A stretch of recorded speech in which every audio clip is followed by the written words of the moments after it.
So for all you OBS guys that have an OBS 4 truck, a lot of y'all probably don't have cruise control because y'all have XL trucks just like I do. Well, I did a little bit of modification today, and yeah, so I haven't seen any videos about this online anywhere, so I figure I'll go ahead and put this up so y'all can get an idea of what you want, and if y'all want a more in-depth tutorial on how to do this, then I'll post one up if you want.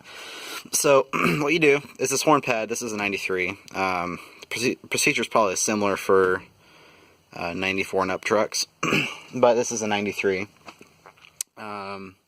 So it doesn't have the airbag or anything. So behind this wheel, there's just brushes that contact for electrical connections in this, and there's no clock spring. It's just brushes that are pushing against three little contacts on the back of the steering wheel, and then this is what that plugs into. But the strange thing about these trucks I've discovered is all the wiring for every accessory is in here.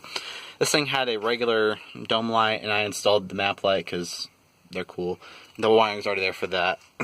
Wiring's already there for cruise control. There's a whole bunch of accessories on this truck that their wiring is already there for. And well, most of the time you don't even have to add fuses, so take a look under the hood. The one thing I did discover, hey cat, one thing I did discover when installing is I thought it would just be plug and play and be really simple to hook up. I went and got a servo from the junkyard. They're really cheap. I think I spent maybe 10-15 bucks on that. Barely anything, and it came with cable and everything, so I just took the cable up. That's really simple. It just clips on. And over here, the wire for the servo was just sitting up here against the fender, on the fender, this little fender clip here. So took that off, plugged it in. Didn't work initially, even with the horn pad installed and everything, because apparently, and even though everything I've read is contrary to this, apparently there's supposed to be a brake pressure sensor right here.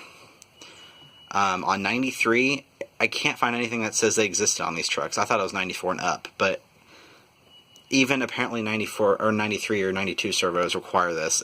I'm really confused about that. But anyway, you don't need it because this thing is still looking for your brake light switch.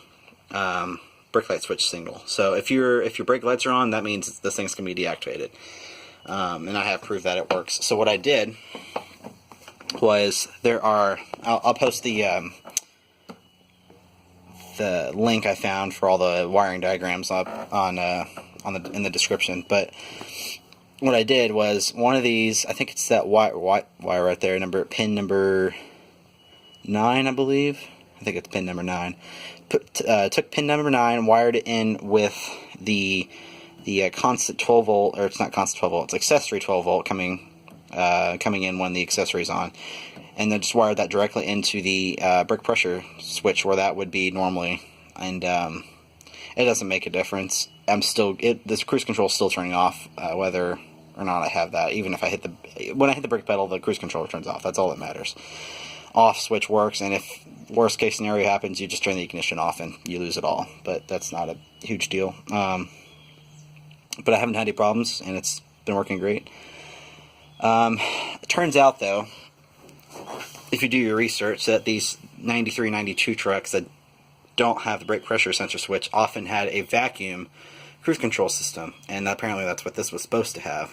But you can take a later model cruise control servo and little module there and plug it in and just swap that cable over, and you won't have a problem. It's not causing a problem. And the link that comes in here, the power that comes in here for this module that goes into that pin where the switch would normally be in is already fused, so you don't have to worry about anything stupid happening. But don't have to worry about any brake fluid fires like the later model trucks did. So anyway, that's my take on it. And if y'all want more information, then hit me up, and I'll post a more in-depth tutorial on how to do this. Thanks.